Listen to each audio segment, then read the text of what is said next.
Hey, everybody. This one absolutely will be short.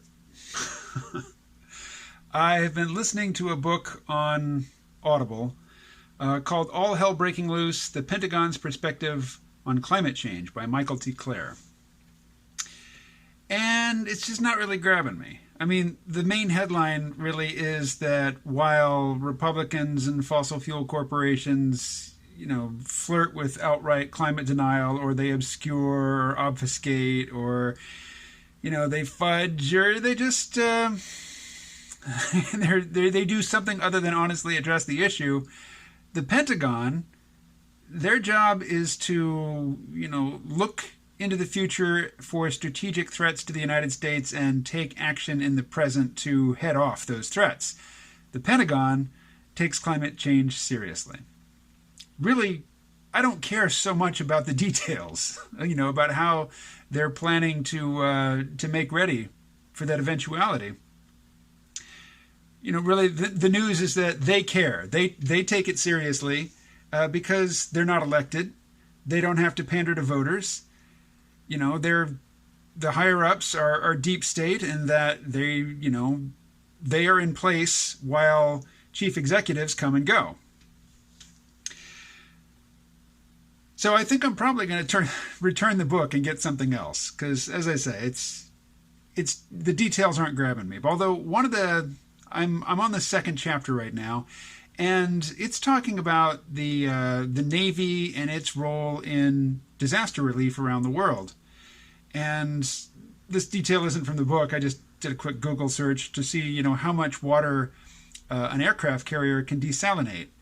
And in, I think it was 2016, there was that big earthquake in Haiti. And the USS Carl Vinson went to Haiti, and they could desalinate 200,000 gallons of water above and beyond the ship's needs. So 200,000 a day that they could give away.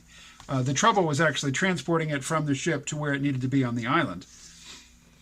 But the author, Michael T. Clare, he was relating a story of I forget, the naval officer's rank, but he was who was addressing some new recruits, or some sailors newly stationed on his vessel, and he said, "It's quite likely that a lot of you will never see combat with another nation, but all of you will be involved in disaster response of one kind or another aboard this very vessel."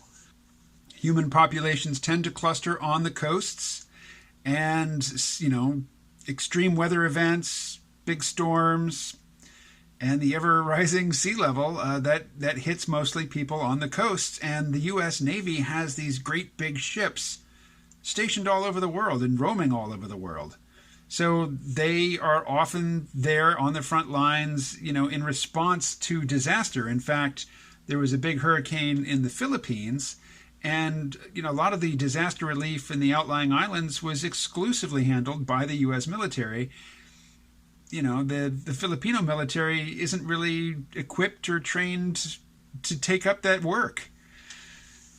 So I'm relating this back to Peter Zeihan's thesis that because the U.S. is sitting pretty with lots of fossil fuels, it doesn't really, there's no Soviet Union to contain.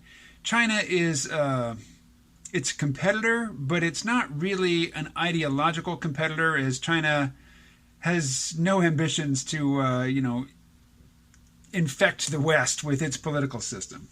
And so Peter Zeihan's contention is that the U.S. is going to withdraw a lot of its international commitments.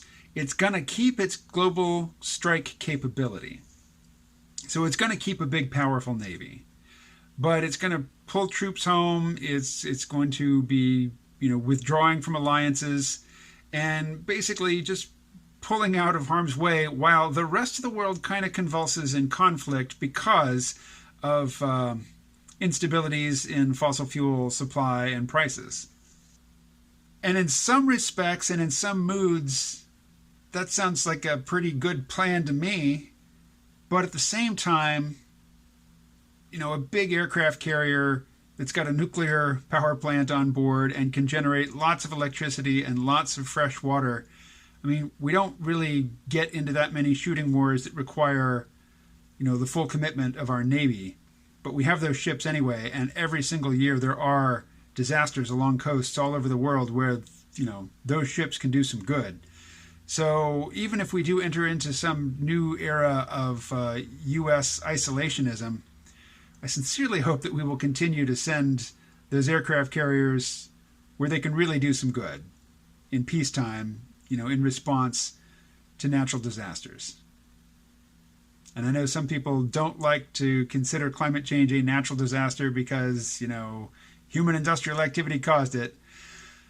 Whatever. That's fine.